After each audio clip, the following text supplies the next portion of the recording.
Welcome to the HoosLeft Podcast, a show about Indiana politics, history, and culture from the unapologetic perspective of the social democratic left. My name is Scott Aaron Rogers, and I'm recording from Bloomington. I do apologize for the late episode this week.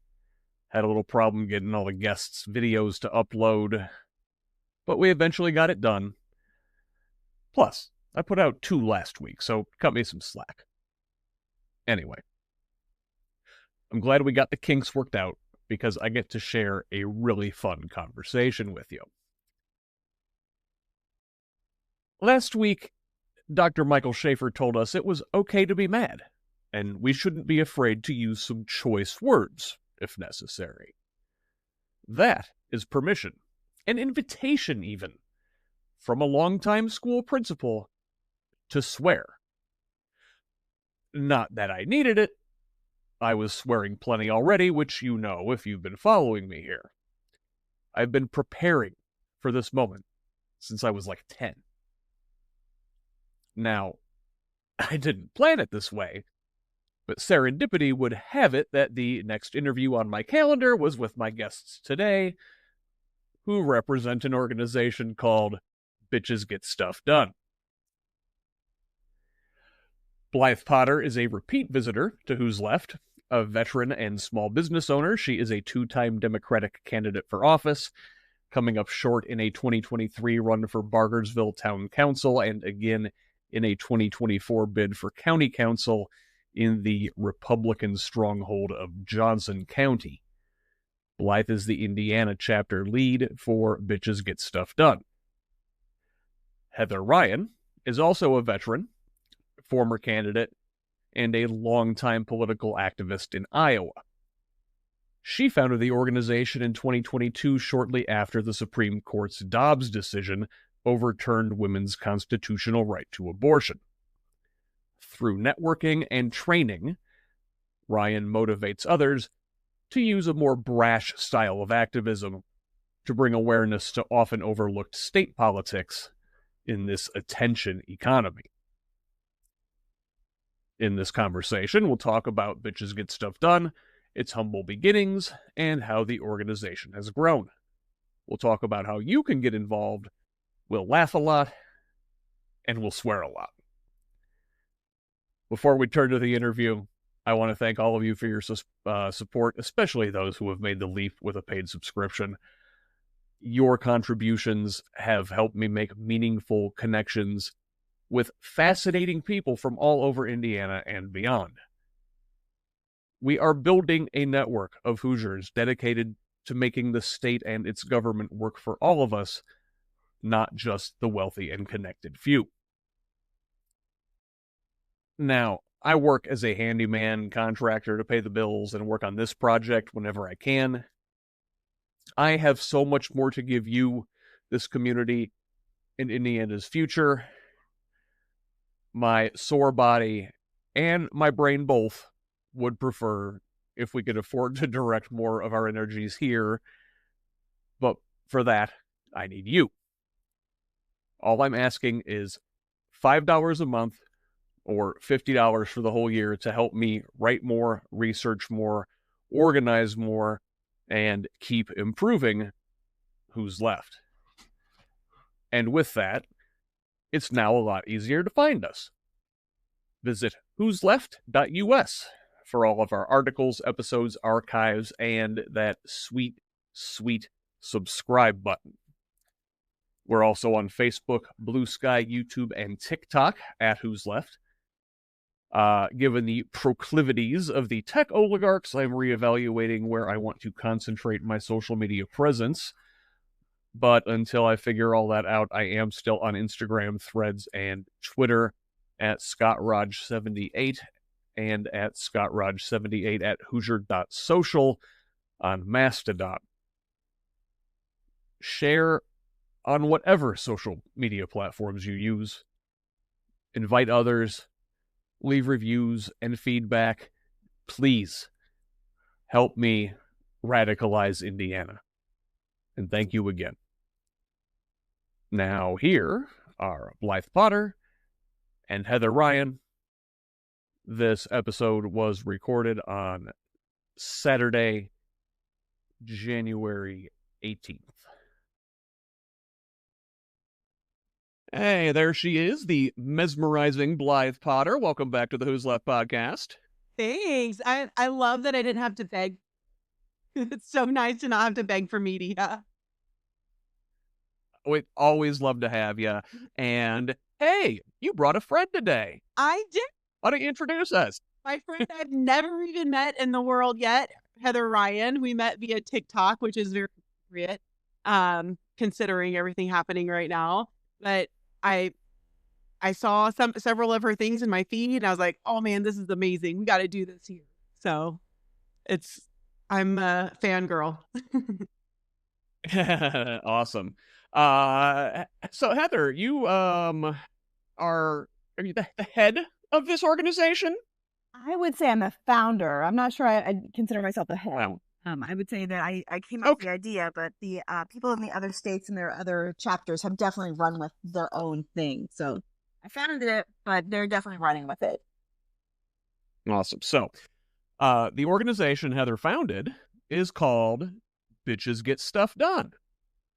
And it's fun to say, you know, it's ironic. I didn't intend it this way, but it kind of worked out nice. I was just talking to Dr. Michael Shaffer about the GOP supermajority's attack on public education in the state. And, you know, his kind of closing words were, like, get mad, talk to your legislatures, and it's okay to swear at them. It calls for it this time. So absolutely. Principal paper gave us permission to swear. So I'm glad that we get to do that. Along those lines, if we're swearing and the organization is, you know, includes the word bitches, why not just go all the way and say bitches get shit done? Actually, there's a reason for that, practicality wise.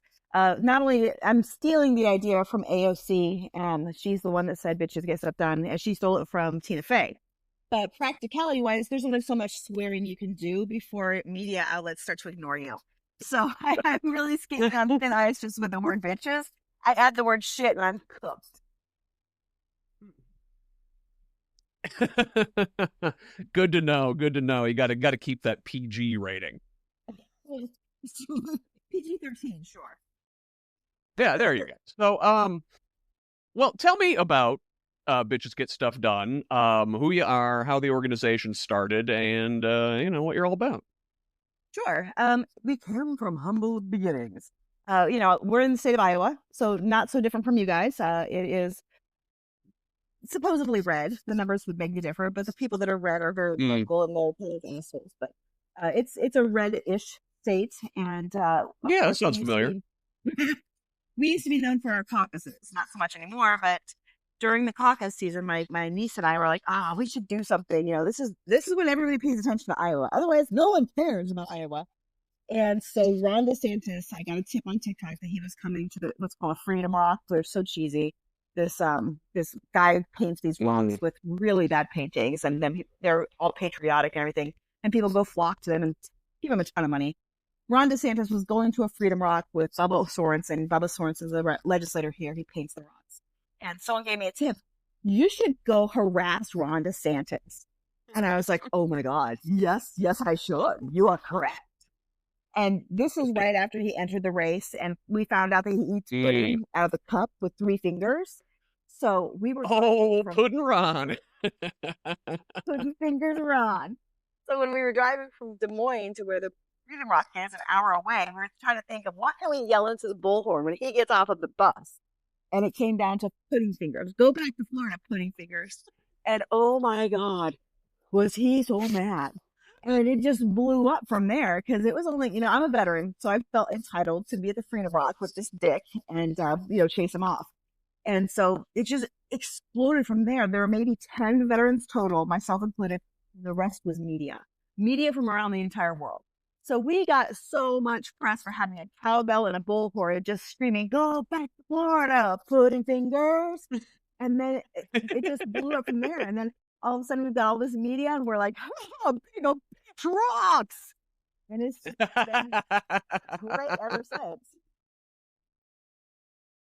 So, Was the organization like founded, headed into that, or did you just like kind of capture this energy and then sort of, well, we got to keep this going, do something? It was kind of founded before that. We had T-shirts already made because we'd already said, oh, we need something nice. But we hadn't really formed anything. We weren't a pack. We weren't an organization. We weren't a 501c3. We were nothing. We were just literally two people with T-shirts on that were being a bitch. That was 100% it.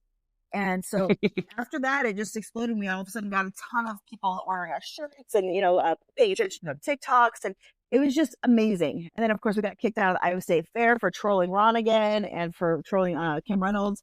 And then Kim Reynolds says stupid stuff. And then I go and put a wig on and pretend like I'm Kim Reynolds at the Capitol building. And I troll people there. It just turned into like this constant troll fest. It was great. But then it grew ever since then. I put out a TikTok. I was like, you know what? Now that Donald Trump was in office, it wasn't like I still had hope. Yeah. I still had hope. So once Donald Trump won, I was like, we got to do something more. We have to do something. Just trolling 2 people or 3 people trolling Republicans in the Iowa Senate, the Iowa House isn't enough. So I put out the call to action. I said on TikTok, hey guys, I'm going to lean into this whole bitches thing, and I want bitches to be around the nation. And it really blew up from there. And now we have chapters all over the place. So we weren't anything until about 2.5, 3 months ago. Wow, awesome. How many chapters you got now?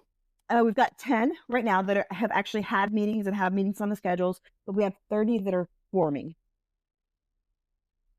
Wow, that's blowing up big. And then, so Blythe, now you're the Indiana chapter lead for this organization. You just got involved with this recently? Maybe, I don't know. It feels like I've been seeing her do this forever, but I guess it hasn't been that long. But there might be a late me chapter starting. I know there have been a few other inquiries. So certainly the first one. And we have over 80 people on our email list. I think there were at least 10 of us that met today at the State House. Like, it's been really cool. It's been really cool. That's great. So besides harassing your local politicians, which is a good time, certainly, and I encourage this. That's the sort of good trouble we need to make. What else are you doing beyond that? Are you talking to you or Blythe? Well, both of you. Well, I can tell you what we're doing. I'll let Heather go first because it's a little different because we have actually we've got some killer resources here in Indiana that they don't quite have in Iowa. And Heather's kind of taking on that role, unfortunately. Yeah. So in Iowa, our legislative session just started. So we are working mostly locally. And most of our chapters work locally. There's a lot more you can do on the local level than there is on the federal level, unless you're in, the Washington, D.C. area, or you just happen to be in a state capital that has your representatives coming back frequently. And most of our chapters don't have them. So on the local level, we give trainings to other activists and to show them how to be more effective. Being an activist and going to a march makes you feel good, makes you feel warm and fuzzy. It doesn't do anything. Mm-hmm. Nobody cares. So I know they're having a march, to protest Donald Trump in Washington, D.C. And you know what Trump's going to say about that? Not a damn thing, because he could care less. He won't give you the time of day to even mention it. So it makes you feel good to be around other people, but it really causes strife in a politician's life if they do wrong by you, if you know how to take active, be actively engaged. And the way we used to do it is just not effective anymore. So I do give trainings on how to be more effective.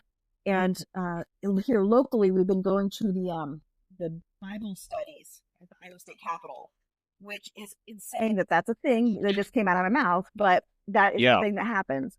And it's something weird. I just learned about it. It's called like the 7 Mountains something covenant. And yeah. Right. That's here. I imagine it's there too. I didn't even know this was a thing until I was like, oh, Bible study. Let's make some noise. So we went on Thursday and read back a Bible verse to them because that's what they wanted us to do, and said, this is why we should separate church and state. So trolling them in that way definitely makes them feel uncomfortable. It definitely makes them know who you are and why you're there and what you're fixing to do.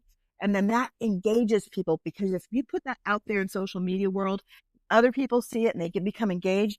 That encourages them to get active too. So on a local level, we're working to at least circumvent some of the awful in Iowa. And on the national level, I'm trying to get more people engaged by giving training and showing them what I can do. You can do this. Anybody with a mouth and a platform can do this. All you have to be is courageous. It takes one person to cause to be a I don't want to say a riot. It takes one person to be a protest. Yeah. So, Blythe, you guys have sort of just begun your organizing in Indiana. You said you got about 80 people on the list. You guys had any official meetings yet? We have. We've done several Zoom meetings. We had one in-person meeting, I think in the beginning of December, which feels like an eternity ago. We are so lucky to have mad voters in the state of Indiana. We've got a lot of 501c4s, and PACs that they are taking the legislation, the bills, and they're digesting it and they're putting it out in layman's terms. That it's shareable and it's accessible. So that takes a lot. I don't have to worry about that. Because and I get to be a part of that. I'm on one of their threads for that. But, so we have support with awareness. We've also, of course, got you, Scott. We've got Corinne Straight. We've got Sarah Blessing. So I feel like social media wise, even if we lose TikTok, we do have a lot of support. I will be at the State House as much as I can when I'm not working. We are organizing to join with the ACLU on January 30th. That's their LGBTQ plus support day at the State House. And there's another day, I believe, February 10th. There's a Monday in February. That's another action day that we'll be going to. But we're talking about going to one of the new Tesla places down here that have opened up in Greenwood and protesting that because we've got Teslas everywhere now all of a sudden. And I am beyond disappointed that I actually own a Tesla. I didn't realize how terrible he was until... Yeah, it happened to a lot of them. There's bumper stickers you can buy. It's like, I bought it before I knew. I know, right? And like, it's a dumpster fire on wheels now. And we're kind of just seeing how this goes. And I'm telling, mad voters and other organizations, like, let us know how we can support. I have a bullhorn. I have cowbells. I'm pretty loud, and I'm getting more comfortable with that Hoosier hospitality, especially as a wannabe politician. Like the last two cycles, especially 2023 when I ran for Bargersville Town Council, I was we're going to be middle of the aisle and we want to unite everybody. And now I'm just fucking pissed. And I'm like, screw this. We have to match their MAGA energy. Otherwise, we're nothing. Nothing is happening. This nice Midwestern girl, you're a mom, you're a business owner, you have to act like it. Fuck that. Like we're kind of like Heather says, we're building the plane as we go and we're flying it. We're just kind of figuring it out. So if you hear of something at any point that needs more awareness, we're there. I'm gonna learn. Today was my first march. I've never done it before. I've never been to a protest because I'm a pansy. I'm working on that. Well, no, it sounds like a rejection of the Michelle Obama when they go low, we go high sort of ethos, right? I have something to say about that. I got in trouble for saying this with a party, actually.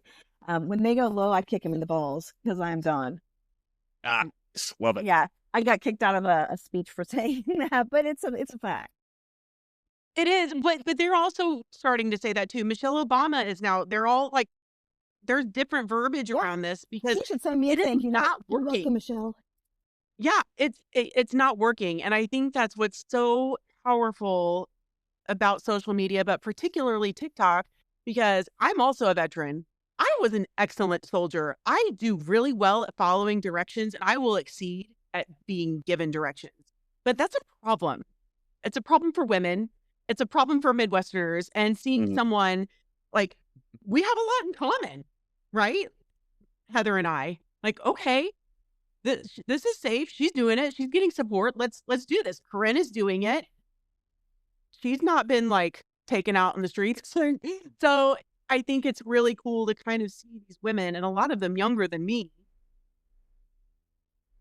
taking this into their own hands. My stepdaughter went to her first protest in 2022 when she was a teenager. Like, It's awesome. This is amazing. So, do you think it helps in a way to be women when you're protesting and being vocal and maybe using sort of harassment tactics, because authorities are maybe less likely to crack down on you? Do you think that gives you a little bit of an advantage? On me. yeah, Tackled my ass at the it fair. helps being white probably helps us. I don't think it helps being females. Even today at the march, we had a few people like, oh, Donald Trump. And I'm like, if this were a group of white men, he would have left us alone. So Yeah. in some respects, yes, I think it depends on the arena. If I'm surrounded by a bunch of other women, my height and my voice alone, yeah, it would help. Being around a bunch of men or a bunch of elected officials, maybe. Yeah, I guess but you guys are, both veterans, right? You shouldn't be intimidated. You could take probably all these guys. I think there's a misunderstanding about what veterans do and what people in the military do. I don't know. I definitely still have that military police ego. Don't confuse your rank with my authority. That's something. I actually left the military in a drill sergeant unit. I was told I was going to be able to be a drill sergeant. I got really bummed, so I left. So it does help a little bit, but not as much, because I could be thrown in jail at any time. Off to the brig with you, eh? Yeah. So, we mentioned this march in Washington, and we're speaking here on, what is today? Saturday the 18th? And, so Donald Trump's second inauguration is 2 days away. And, so there were marches across the country today. Now, are these all women's marches, or is this just kind of a general, hey, buddy, we see you coming in and we don't like it? I think it's mostly women's marches. Some of them are being called people's marches. Indianapolis, it was a little bit of both, but there were definitely some anti-Trump chants happening. Yeah. So, but Blythe, you were in Indianapolis for the one here today. Yes. How did it go? What was the mood like? It was physically really freaking cold. Like, my eyes were watering, my nose was running, like freezing our butts off. But it was also like, I very specifically remember getting goosebumps many times, and not because I was cold, because as we were leaving, we all met at Jack's Donuts downtown.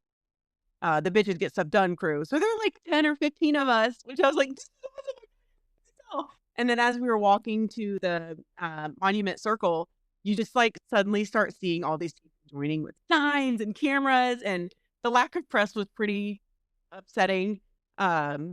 But it was really cool. And we seemed to somehow accumulate people as we were marching. So it was really amazing. It was good. And I got to see people I've only ever seen on social media in real life. Was the mood, would you say, like defiant, jubilant, sort of resigned to what's coming? I think we were energized. Like, we were excited to be together and to have a space to connect. Because again, a lot of us are doing what we're doing now. Like, we follow each other on social media, but we don't actually get to hug each other or hang out or shake your hand and be like, oh, I'm Blythe. Like, it's nice to really meet you. So there was a lot of really exciting energy with that. And then just, you would have people driving by honking and like cheering for us. And it was really exciting. So yeah, jubilant. It was good. We had a few turds that, third finger emoji, but it was great. Heather, did you guys have anything going on out in Iowa today? Oh, we're not that organized. No. We had one. We had one 8 years ago, when Trump first got inaugurated, and then there was a big, huge women's march in D.C., and there were million women. When people actually thought that it mattered, there was a big one here in Iowa. And I helped organize that one at first, but then the organizers decided that I wasn't feminist enough, so they literally kicked me out of the organization of it. And I this time I said, fuck them. I am not organizing something. So I would much rather, we got together as a group of bitches for our monthly meetup, and we had a phenomenal time. We had great ideas, and we spitballed some stuff. I got a new chicken costume that I'm going to troll Republicans with. And so we had a great time without people saying that I'm not feminist enough to be a feminist. Gee, you know, I got a guy out here who was a city councilor in Bloomington for a long time who has a chicken costume he would wear into council occasionally. You should have reached out. We could have put you in touch. Wouldn't have had to buy your own. So I want to ask about today's march, though, because, you know, it's coming before the inauguration, and I distinctly remember the big one 8 years ago was the day after the inauguration, I think. Is there fear that a big gathering, a big protest gathering like this will get cracked down on once his administration takes power? Well, if you're asking me, the answer that I will say is I have no idea. I just don't know what to expect. There's so many unknowns because he's in such a different place, where before he had a cabinet of people that would push back. And they would say, no, that's it. Mm-hmm. He didn't have that anymore. And as a previous military person, I fear what is going to happen with the military. There's so much nuance, and I just don't know what to expect. Are people going to obey unlawful orders, or are they going to disobey unlawful orders and then get in trouble by the commanding officers? I don't know. And going into a city with active duty or even reservists or National Guard is not legal to act against civilians. Are they going to do that? Yeah. I don't know. Yeah, what is legal anymore? It's what that guy says. Right, that's scary.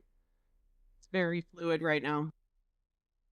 Well, and even with the legislature, like Oklahoma, they have a bill that even to the county level that they can mobilize in some capacity, like their National Guard. Like, I follow another very similar to Heather creator in Oklahoma on TikTok, and she was dissecting this. I was like, this is insane. I mean, it's totally something that could happen here in Indiana.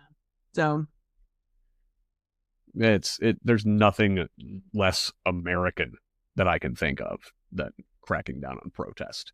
It is our most basic right.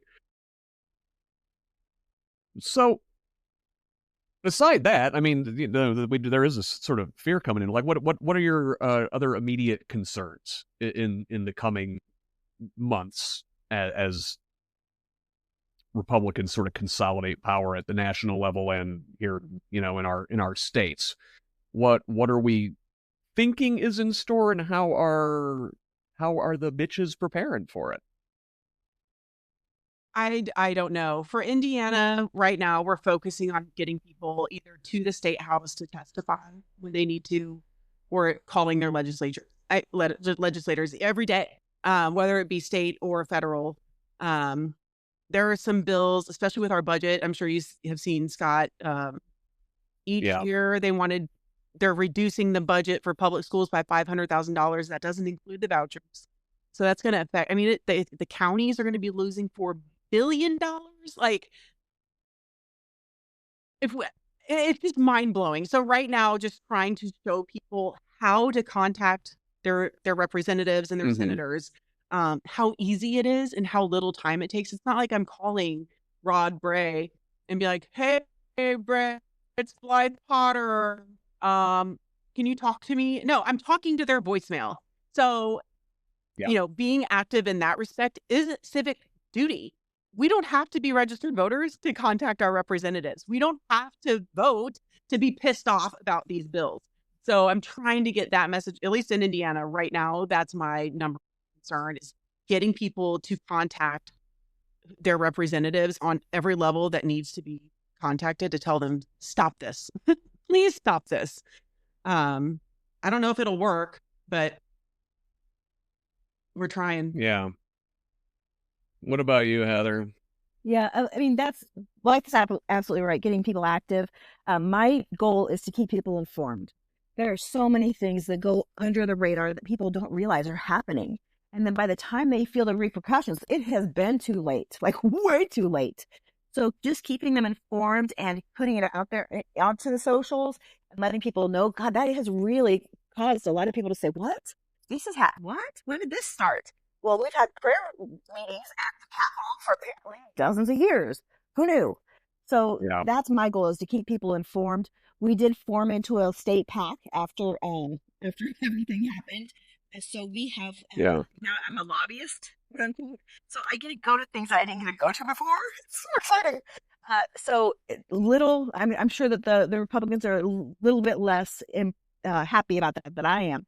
But because I'm a lobbyist, I get access that I didn't have before. So now every time there's a piece of legislation, we can actually put "bitches get stuff done" feels this way about this legislation. And it's attached to the legislation. And it warms my heart with happiness, is that they have to say the word "bitch" every time we got a piece of legislation.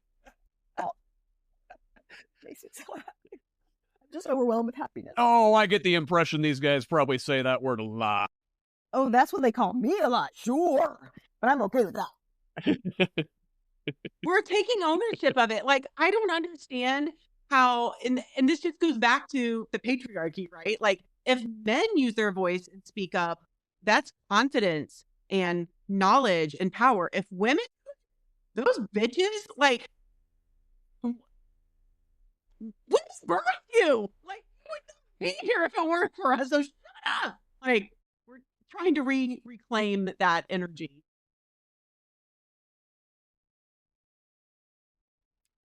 Uh-oh. Yeah.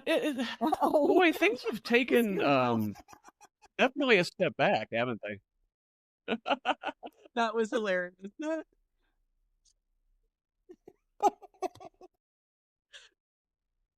Now I'm lagging a little bit over here, so I'll make sure I get everything in. But it definitely feels like we've taken a big step back over the last several years. I mean, women have made so many strides in this country over the last 50 years, and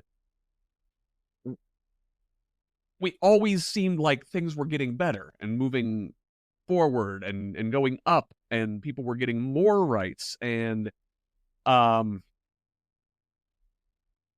obviously Trump being around kind of corresponds to things taking a step back, but he's not the cause, right? What do you really think is like the underlying reason for the backlash to gains by, like, women and minorities and the queer community?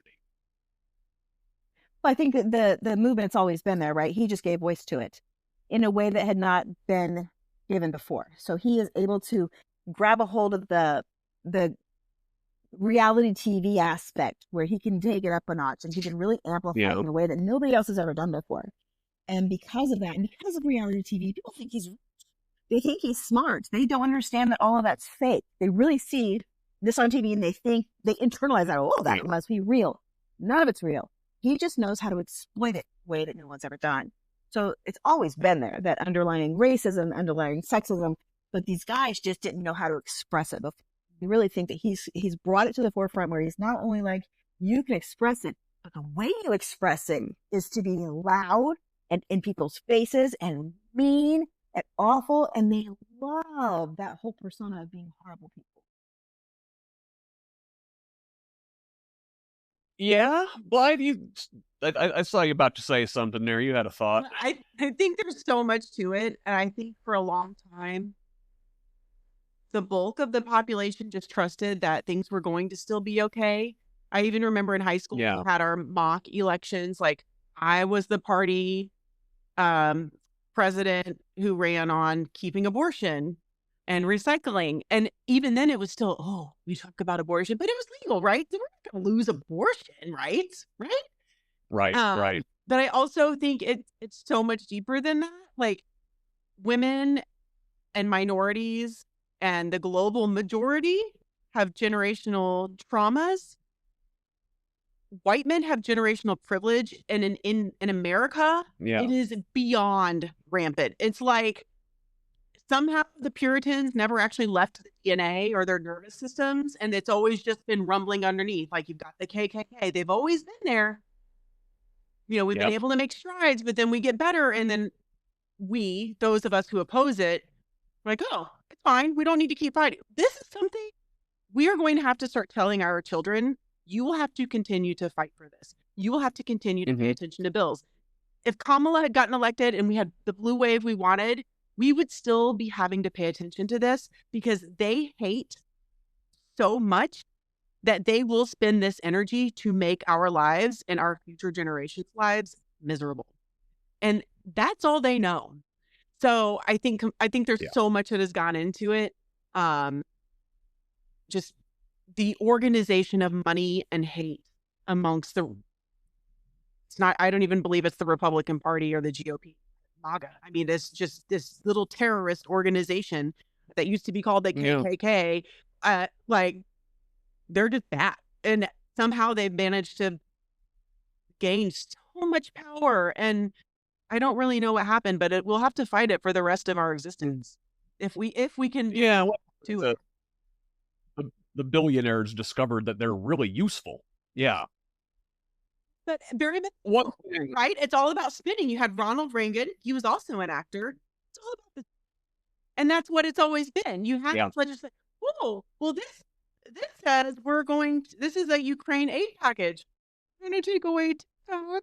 Like, they've gotten really smart about what they're putting into things. And no one wants to read that shit. I don't want to read that. And it's just been a lot of that, right? But now we have access to it. I think it's fair to add too when you say that not only have the billionaires exploited the MAGAs and made them do things that you would have never thought they'd do, but they've convinced them that because we're gaining, they're losing. And because they think they're losing, that's where they really get that anger that wells up and they want to lash out. And just because we're winning doesn't mean you're losing. It means maybe we're both winning. But we're not putting that out there to the world in the way we need to be. They're definitely winning the war on the narrative. Yeah. Yeah. Well, when you're used to privilege, equality feels like oppression, right? Yep. I think is the quote. And I definitely see a lot of that with the angry guy class, and it's very much they have a right to be angry, right? With the way certain things are in the country economically.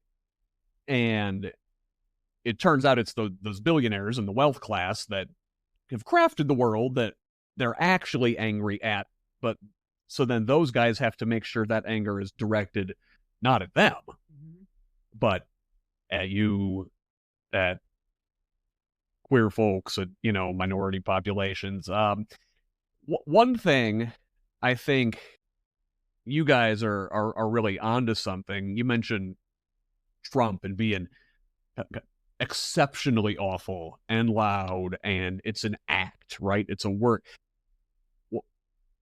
One thing I'm trying to get political folks that I talk to understand is that, like, your reference when you're giving a political speech shouldn't be Obama. It was a great orator. Your point of reference should be like Stone Cold Steve Austin. Yes. It's professional wrestling. Yes. Yeah. Yes, that's absolutely what I tell everybody. Yes. And Trump embodies that really well. And I think you guys, just the big, the bitches persona, trying to turn it up and be loud and be provocative. That is, I think, what it's going to take to push back about this on this thing, because, like I said, the going high, being nice, killing them with kindness, not working. Yeah, that worked 50 years ago. It doesn't work now. No, we're not in that place anymore. Now we are where Real Housewives of whatever is, the reality TV show. You amp it up. That's how reality TV works. There's a method behind the madness. There's a way that they keep you watching. It's because you're amping up the drama. Trump is an expert at it. Nobody else in politics right now is as expert as he is. Right where it's due.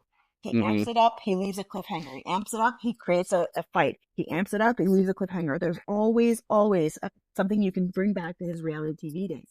That's where we are. That's where we need to be as a movement, as a party. I think he's even doing this with and he's so good. Oh, yeah. I really 100%. do. 100%. I'm really starting to believe this is just they're laughing at us, and they have been the whole time. Oh, they're so scared. We're going to take away TikTok. We're not really going to do it. 100%. Yeah. I suspect it's not going away. They'll probably wind up selling or spinning it off to an American company at some point. But it's so the Zuckerbergs and the Bezos and the Musks of the world can control the algorithms and can control what we see. With TikTok not being under that control, that's got to be scary to them, because we can actually like tell each other the truth and talk to each other on here and like have our opinions amplified. Yeah. So going back, we're talking about the professional wrestling and the being big, just he sucks all the oxygen out of and sucks all the attention toward himself. And every day, we're going to wake up, oh God, what did he do this time? Right. While meanwhile, the real damage, the real implementation of Project 2025 is probably happening at our state capitals. Mm-hmm. Yep. But, he's sucking the oxygen out of the room because nobody else is sucking it with him. He's the one that's in the center of attention. When you have candidates against him that are like going high, and they're just very academic and, professorial, and he's beating the crap out of them. Yeah. What if we had people who are punching back? Crazy, right? What if we had people that were just as brash and just as bold? Maybe he wouldn't be able to suck out all the oxygen. Maybe we could actually get some attention as to all the terrible stuff that's happening on the state level and the federal level. We need people that are just as bold, just as brash, just as in your face and ready to fight. Mm-hmm. We need candidates like that too. And it's going to be a hard sell for the Democrats, especially in Indiana. But that is our only viable way out of here. We need people like Heather, who are not afraid to be like, go fuck yourself. You are wrong and you're stupid. It's just, maybe not those. Shit I've ever heard, you fucking idiot. Yeah. Like it's very hard for them to accept that kind of energy back, because it's not common with Dems. They're bullies, and they expect you to hand over your lunch money. Yeah. Yeah, absolutely. They are bullies. Yep. We have one thing, though, in spades that they don't have, and that is humor. And I find that as long as we keep our humor, we can win the war. Because they're not humorous. They're not funny. They're just mean. And there's a difference between being funny and comically. They're weird. Right. Yeah. They are weird. But they're really just over the top and angry and mean. I can be funny. I can make fun of Kim Reynolds. I can call Ron DeSantis pudding fingers. I can do all these funny things that get attention, that keep people laughing. And I really think that that's what Democrats have over and above anything Republicans can ever have, is our humor. The fear is contagious in a way. Like if we're, oh my God, what's going to happen? What's he going to do? When's our Reichstag fire coming? We can't cower. If you show the fear, they know they're winning and they're going to keep going. If you punch them back with a smile on your face, they don't know what to do with that. Yeah. So, well, let's talk about how bitches in Indiana in other communities can get involved with the organization, and in other states where you maybe don't have chapters yet. So first, Blythe, how can Hoosier women get a hold of you and get involved? Well, you can always go to bitchesgetstuffdone.org and fill out Heather's form, and she'll send those to me. I've also gotten 2 domains, Hoosier Bitches Get Stuff Done and bitchesgetstuffdoneindiana.org. You can also find me on, I'll be keeping social media with Facebook and Instagram friends of Blythe Potter. Same with TikTok for now. We'll see. But you can also always email me, friends of Blythe Potter at gmail.com. And Heather, at the national level and across the country, where can women get involved with your organization? Sure. Nationally, like Blythe said, we do have a website, bitchesgetstuffdone.org. We also have bitchesgetshitdone.org, just so you know. It goes the same place. But if you go to that, you can click on chapters, and that will tell you if there's a chapter in your area. If there is not, it will also give you an option to start a chapter in your area. It's not rocket science. It's getting people together that are like-minded, that just want to create change and starting to spitball things. It's not like you have to host a big elaborate party. You just literally just have to get on a Zoom call, or and we walk you through all of it. You have the training. We'll walk you through the Zoom. There's a plethora of people who will help. So you can go to the website and just look up how you can get involved. You can always give us some money because everything costs money, and we just got a constant contact account where we can email people and text people, and that's a big deal. It's a game changer for us. 2 months ago, we were 3 people in the Iowa State Capitol yelling with a bullhorn. Now we have thousands of people on our email list, and it's just because people are angry, upset, scared, all the emotions, and they don't know what to do. And we're all in the same place, so we're all just connecting and trying to get together and figure out what's our next. And I don't have a monopoly over Indiana. Yeah. I think having smaller organizations in different parts of different states can also be cool, because I think that's going to be part of the grassroots for change. If you don't want to call yourself a Democrat, fine. But to fight what's happening with Project 2025 and MAGA and all the things, we need to be able to communicate with our neighbors. And I may not be close enough for that. So being able to get involved in these little micro communities of people with their town or county councils is also really important. So it's not just, I've got Indiana, I'm it, this is it. No, we need people. We need people everywhere. Yeah, we have 5 chapters in Iowa. So every little community matters, and they all follow their city council members. They all follow their commissioners. They all follow all the politicians that are in your direct orbit. And that's where you hold the accountability. And that's where you start getting really great candidates on the lower levels that are going to start ratcheting themselves up to bigger candidates in the future. Yeah, that's great. Now, Blythe, you're in the greater Indianapolis area, right? So, like, we could use a Bitches Get Stuff Done chapter on, Fort Wayne, the region, and Evansville, and, around the state. So you all can coordinate and, just to develop more leaders and sort of, build this thing up one person at a time, one relationship at a time. Is there a place for men in your organization? 1,000,000%. Yes. All genders. Any gender, have to have support. Yep. Well, that's good to hear. All right. We need more. What else? Feminine. Yeah. We really do. Yes.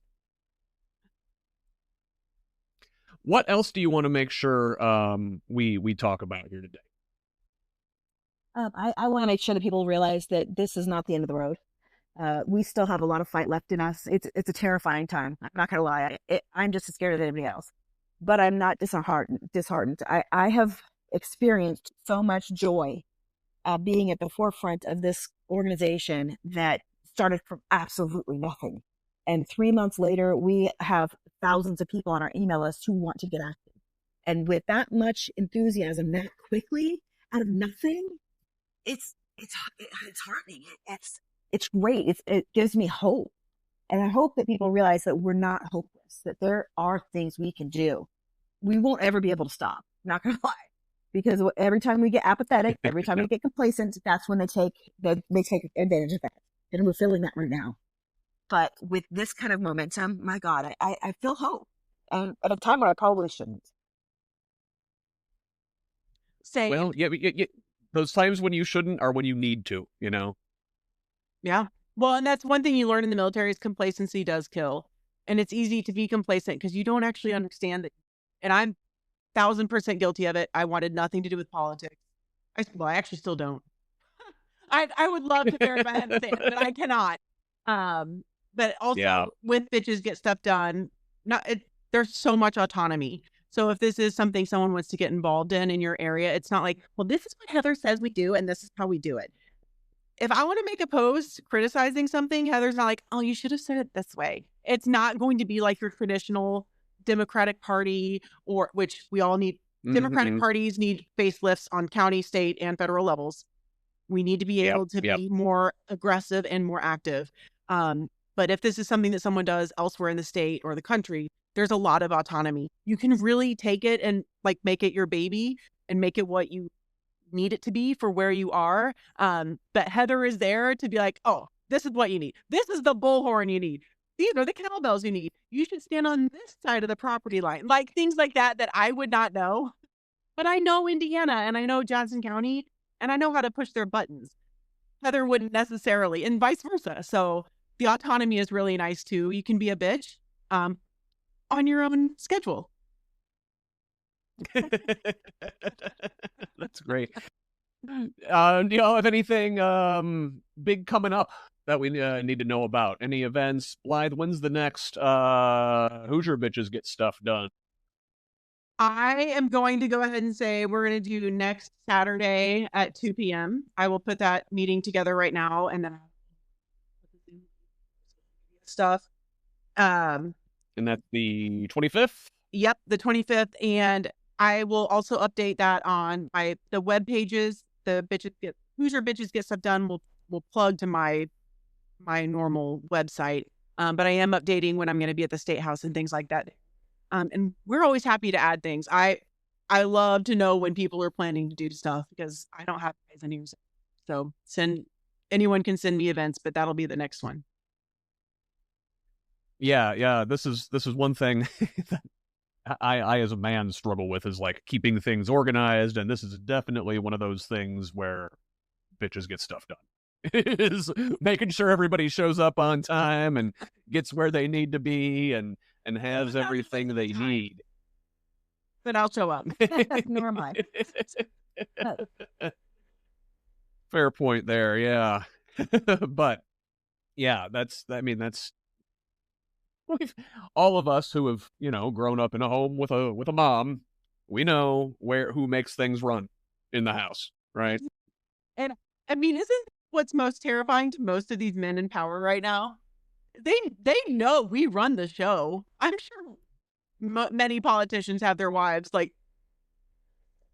in addition to what y'all have going on in Indiana, you can always call in on a Sunday afternoon too. We have weekly national calls at 2:00 my time, so that'd be 3:00 your time, every single Sunday. So you can actually physically call in and just talk to other activists around the nation about what's going on that week.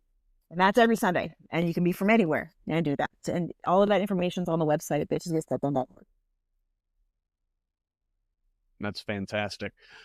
All right. Well, did I miss anything?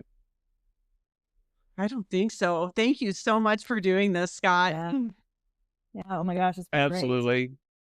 Yeah, you're both an absolute pleasure to hang out with. Y'all are a real hoot, and you're fucking amazing. Not wrong. We're so fun. It being fun, I think, helps a lot. Like we said, you can't let the fear hold you. The joyful warriors, right? Yeah. Yeah, not. No.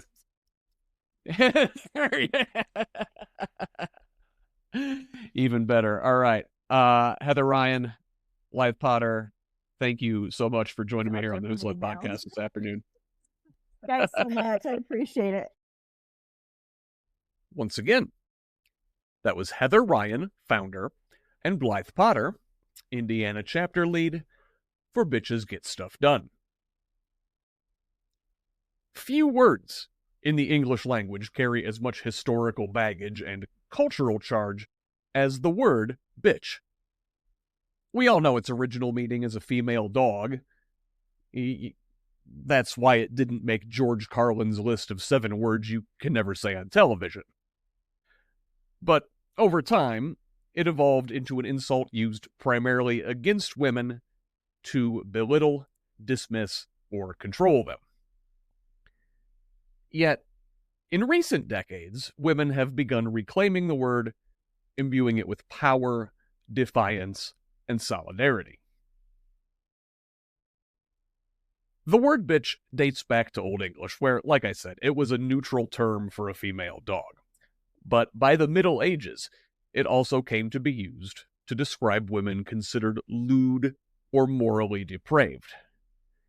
The term became a weapon, wielded against women who defied societal norms or didn't know their place. In modern usage, bitch often describes a woman who is assertive, ambitious, or unapologetically vocal, qualities that society has traditionally associated with men. When a man is forceful, he is called a leader. When a woman exhibits the same traits, she's often labeled bitch. This double standard highlights the patriarchal underpinnings of the insult. It's less about a woman's behavior and more about discomfort with her challenging established norms. I remember growing up in the late 80s and early 90s and the word sparking debate about misogyny in hip-hop. Teenage me, not entirely knowing what I was doing, but thinking I was very cool, rapped along with artists like Dr. Dre and Snoop Dogg in ways that demeaned women, reducing them to objects of sexual conquest or parasitic hangers-on. I reject the sentiment, but those tracks are still bangers. And the controversy highlighted a broader societal struggle with misogyny and how language reinforced it. Amidst this cultural backdrop, I also remember a counter-movement emerging. Not just from pearl-clutching white women like Tipper Gore and the Parental Music Research Council, but by strong women in the community like Queen Latifah. "Who you calling a bitch?" she demanded in 1993's UNITY, directly addressing the use of bitch as a slur, challenging its derogatory intent. In the song, which peaked at number 23 on the Billboard Hot 100, Latifah emphasizes respect and rejects the term's traditional connotations. Her work inspired other female artists to redefine their roles in hip-hop and beyond. Pop rock singer-songwriter Meredith Brooks reached number 2 on the charts with a song called Bitch in 1997. As the century turned, women began to reclaim bitch as a badge of honor.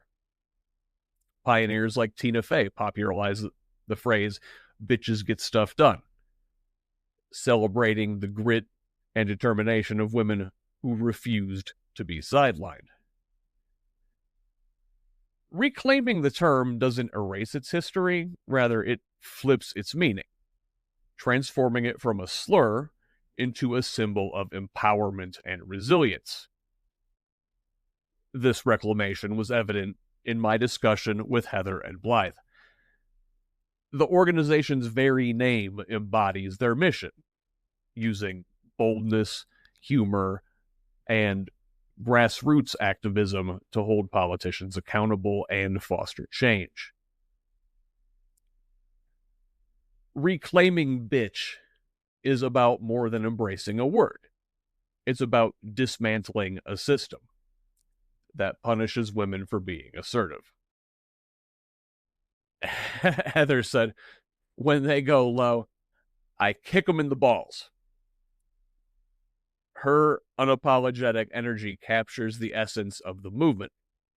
A refusal to stay silent, a rejection of politeness politics, and a commitment to amplifying women's voices.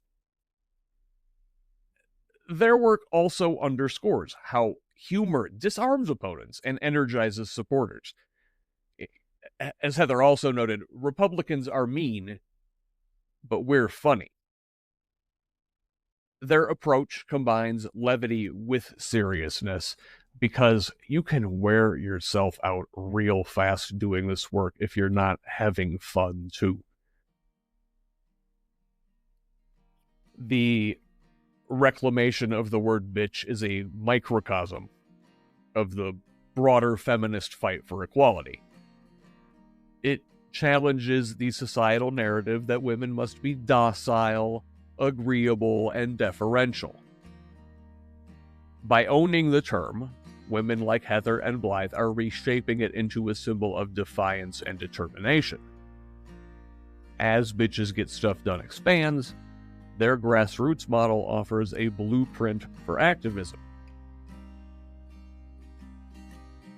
It's not for everybody, but they remind us that change doesn't require perfection. It requires courage. Being a bitch means standing up, fighting back, and refusing to let fear or complacency win. In reclaiming the word, women are not just taking back a term, they are reclaiming their power, their space, and their right to be heard.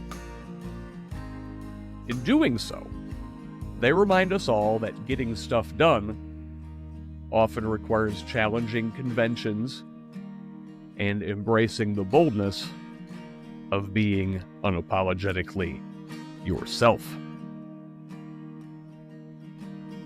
Thanks again to my bold and unapologetic guests Heather Ryan and Blythe Potter, and thank you for listening. You can support their organization and learn more at bitchesgetstuffdone.org. Please do so if you can. Also, if you're able, head over to HoosLeft.us and help support this project with a paid subscription. That's where you'll find everything I publish, but you can also find me on Facebook, Blue Sky, YouTube, and TikTok at HoosLeft, and on most other social media sites at ScottRodge78. My DMs are open for feedback, tips, ideas, and concerns. You can also email me at scott@whosleft.us. Forward the show to a friend, and have them forward it to another friend. Let's keep building this project, and a truly democratic state. Until next time, this has been the Who's Left Podcast. I'm Scott Aaron Rogers. Love each other, Indiana.